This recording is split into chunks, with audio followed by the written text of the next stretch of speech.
আজি আমি আলোচনা কৰিবলৈ লৈছো HS ফাৰ্ষ্ট ইয়াৰ ML এছামিছৰ কবিতা ধনবৰ আৰু ৰতনী আৰু এই কবিতাটিৰ কবি হৈছে লক্ষ্মীনাথ বেজবৰুৱা। লক্ষ্মীনাথ বেজবৰুৱাৰ কবিতা পুথি এখনৰ নাম লিখা। কদম কলি হৈছে লক্ষ্মীনাথ বেজবৰুৱাৰ কবিতা পুথি।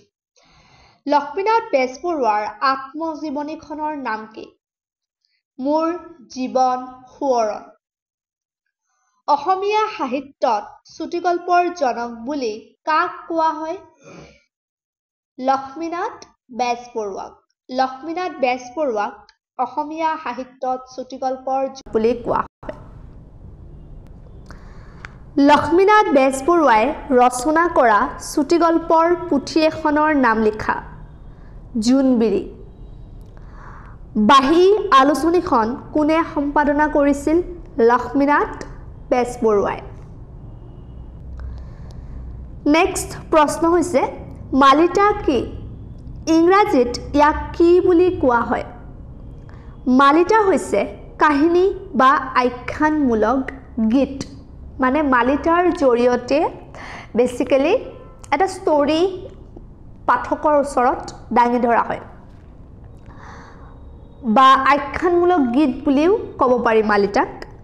গতিকে মালিতাক ইংৰাজীত বেলাড বুলি কোৱা হয়।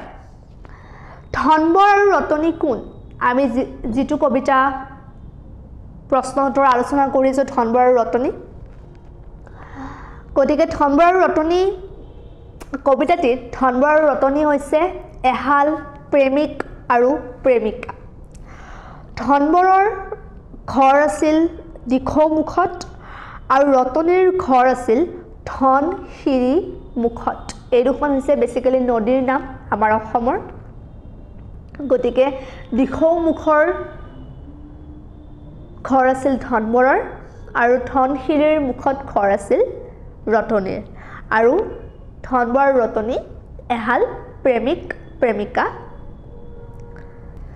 নেক্সট প্ৰশ্নটি হৈছে বোপাই মোৰ লুইত ঐ সামৰি লোৱা মোক বুলি কোনে কিয় কৈছে?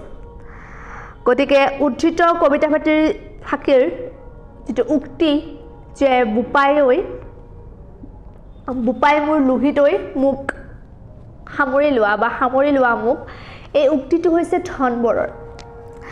আৰু ধনবৰে কিয় আনদৰে কৈছে? কাৰণ কাহিনীটো হৈছে এনেকুৱা যে দিখৌমুখৰ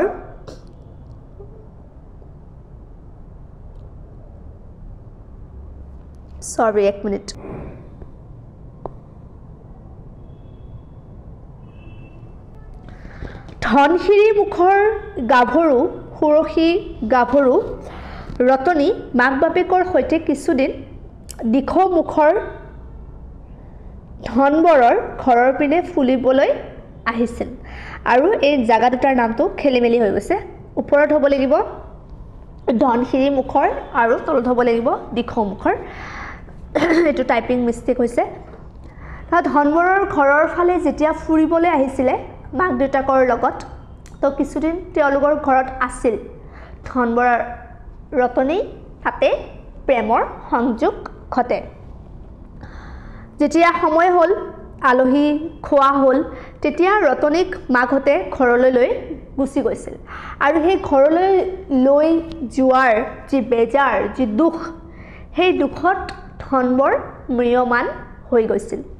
ৰতনী অবিহনে জীয়াই থকাতকৈ নথকাই ভাল বুলি ধনবৰে ভাবিছিল। আৰু সেয়ে দুখত কাতৰ হৈ ধনবৰে বুকুত সাৱটি ল'বলৈ লুইতক কাকুতি কৰিছে যে বোপাই মোৰ লুইত ঐ মোক সামৰি লোৱা। ৰতনীক তুলিলে মাক বাপেকে ধনাইৰ কাল সতৰু কৰি। ৰতনীক কিয় ধনাইৰ কাল সতৰু বুলি কৈছে কবিয়ে? কাৰণ ৰতনী অবিহনে ধনবৰে জীয়াই থকাৰ কথা ভাবিব নোৱাৰে। ৰতনীৰ প্ৰেমেই আছিল তাৰ বাবে সৰ্বস্ব। ধনবৰৰ বাবে ৰতনীৰ প্ৰেমে আছিল সৰ্বস্ব।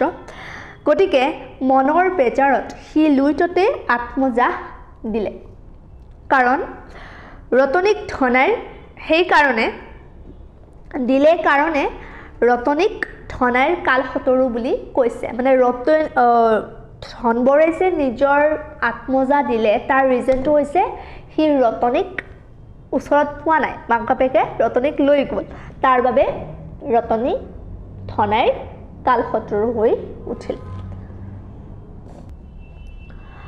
পাৰতে কান্দিছে ধনবৰ দুখীয়া ধনবৰে কিয় কান্দিছে ধনবৰৰ প্ৰেমিকা ৰতনী অবিহনে তাৰ জীৱন বৃথা নদীৰ পাৰত দুটি বালিমাহীয়ে ৰং কৰিছে ধেমালি কৰিছে কিন্তু ৰতনী নোহোৱাত ধনবৰৰ জীৱনৰ ৰঙো যেন নাই সেয়ে ধনবৰে নৈৰ পাৰত বহি বিষাদ যন্ত্ৰণাত কান্দিছে